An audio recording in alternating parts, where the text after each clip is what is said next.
am na ñaari baat yoo xam ni bu ko fi kenn jéem a jëlee maa ngi sant ak yàlla baax na. maa ngi tudd Babacar Mbaye Ndaak sooy Babacar Mbaye Ndaak. Je suis enseignant de métier dans tous les sens du terme. Je suis professeur d'histoire et de géographie. Je suis artiste conteur, je dirais artiste de la parole, puisque je fais de la poésie, j'écris mes réflexions, j'écris sur l'histoire traditionnelle, je fais des poésies et des élégies. Et voilà, je suis aussi animateur puisque je travaille depuis 15 ans comme animateur à l'émission des enfants de la chaîne nationale, la télé nationale, la RTS, dans l'émission La télé est à nous les enfants, et qui s'appelle maintenant Koti Koti. Ma vie s'est déroulée entre mon lieu de naissance qui est le Kadior. Je suis né dans un village qui s'appelle Ngouran, que j'ai quitté, j'avais 10 ans. Et je suis venu à Dakar avec ma mère et mes frères et sœurs. J'ai grandi à la Gueule Tapée, où j'ai étudié l'école élémentaire, puis je suis allé au secondaire au lycée Blaise Diagne, et enfin à l'université au département de géographie et à l'école normale supérieure pour ma formation d'enseignant. Et depuis, voilà, j'enseigne et je fais des recherches sur les traditions orales qui me passionnent beaucoup, puisque nous sommes une société de l'oralité dont l'histoire n'est pas tellement bien connue, parce qu'elle a été racontée par d'autres. J'ai voulu participer à la raconter à notre façon, à la manière des griots, parce que je suis né dans ce milieu-là. Et raconter son histoire, c'est quelque part remettre en question des préjugés sur une société qui a fondé son tout sur le dire, sur le verbe, sur la parole. Et pour nous, la parole, c'est important parce qu'elle façonne l'homme.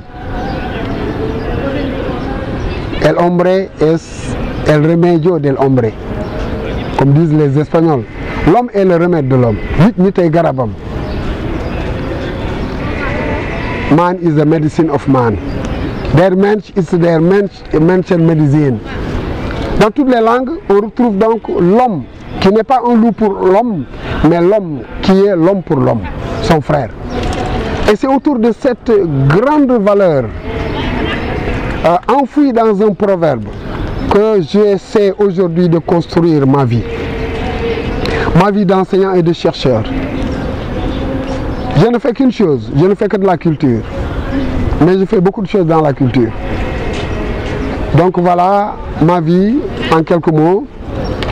Et je travaille au Sénégal, je vais dans les villages, je rencontre les personnes âgées, je rencontre ceux qui détiennent la tradition, et je voyage beaucoup dans le monde aussi. J'ai beaucoup voyagé à l'invitation de ceux qui s'intéressent à ce que je fais, comme artiste conteur, homme de spectacle, mais comme chercheur et donc conférencier, mais comme formateur dans les arts du récit, et j'écris beaucoup. Et aussi, j'ai fait beaucoup de visuels. J'ai sorti cette année des albums de musique, d'élégies et de récits. 3 albums qui sont là. L'un s'appelle Warsawak. L'autre, c'est Bromder, élégies et récits.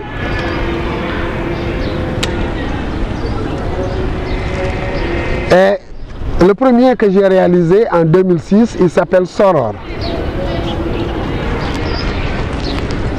Et j'ai sorti des ouvrages, un livre pour les enfants, et le premier livre que j'ai sorti s'appelle La danse de la pluie. Il a été produit et édité par Rue du Monde à Paris.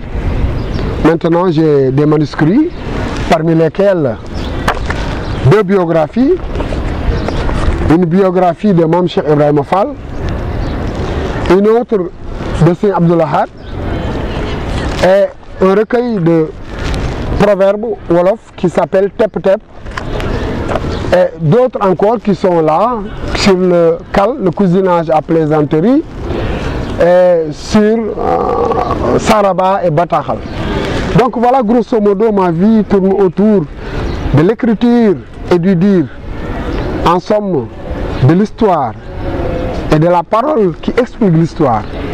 Ma vie est dévolue aux enfants, parce que moi-même j'ai 7 ans. J'ai 7 ans, mais c'est mystique, hein? Mais ces temps-là sont extrêmement chargés. Mais je ne révélerai pas le secret là aujourd'hui ici. J'ai une relation très forte avec les enfants. Parce que j'ai été éduqué par ma grand-mère. Et j'ai gardé beaucoup de ce qu'elle disait, des chansons qu'elle faisait là. Et j'ai réalisé un clip pour elle. Vous allez voir dans ce documentaire le clip que j'ai fait pour ma grand-mère. Je crois que c'est la relation que j'avais avec elle qui a déteint sur moi. Et qui a fait que j'ai choisi de travailler autour de l'enfance, de la jeunesse. C'est pourquoi aussi, peut-être que je suis enseignant, et pourquoi aussi mon travail c'est avec les jeunes. Dans les événements où on m'invite ici au Sénégal, dans les centres culturels français, allemands, centre culturel Blaise Senghor, Douta Seck, comme à l'étranger, partout je suis entouré par des jeunes, par des enfants, mais surtout par des enfants qui ont entre 7 et 77 ans, c'est-à-dire ceux qui ont réussi à garder leur enfance. Ils sont tous des enfants comme moi. Et c'est ça, parce que c'est l'enfant, la créativité, la création, c'est l'enfant, l'humilité, c'est l'enfant, la franchise. Et quand on veut construire un homme, il faut partir des racines de l'enfance. Connaître le fonctionnement d'un enfant, c'est aussi connaître ce que l'on doit mettre dans un homme pour en faire un homme avec grand H. Voilà. Maintenant, qu'est-ce que je suis en train de faire? Je suis en train de continuer un travail de recherche avec mes élèves et mes collègues que j'amène à l'intérieur du pays dans un projet qui s'appelle Sur les traces de. En wolof, c'est Top Tank, être sur les traces de. Nous venons d'aller avec les collègues à Ndiongé Fall où repose la référence de l'oralité au Sénégal. Il s'agit du sage Kocc Barma, 1585-1665, et qui est contemporain de La Bruyère qui a écrit les caractères. Il disait les mêmes choses sans jamais s'être entendu. Et si La Bruyère a laissé les caractères, un livre, Kocc Barma a laissé dans la mémoire collective des Sénégalais toute la référence des valeurs morales. Et il a laissé ça surtout dans la tête, dans le cerveau de ses descendants, dont l'un des plus illustres est Ndongo Fall, que nous sommes allés voir la semaine dernière. Sur les traces de, donc, est un projet que je vais continuer, Inch'Allah. Et j'ai réalisé à l'occasion, avec un de mes jeunes élèves qui est réalisateur, un documentaire qui va s'appeler Sur les traces de Kocc Barma. Et nous préparons un autre Sur les traces de, qui va aller sur les traces des Boursines à Diakhao. Et d'autres encore, et d'autres encore, et d'autres encore. Voilà le travail que je suis en train de faire actuellement. Il me reste à éditer mes ouvrages. J'ai édité ça sur fonds propres. Le documentaire, je le réalise sur fonds propres, pour le moment en tout cas.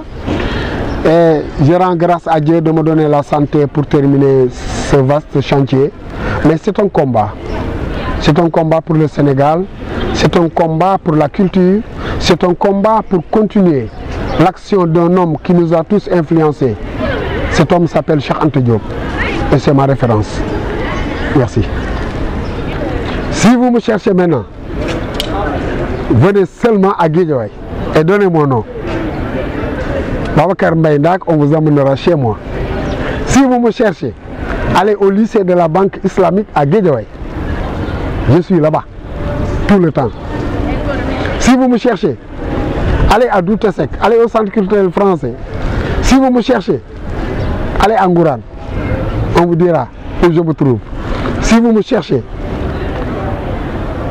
mais demandez à Lamine, il sait où je suis.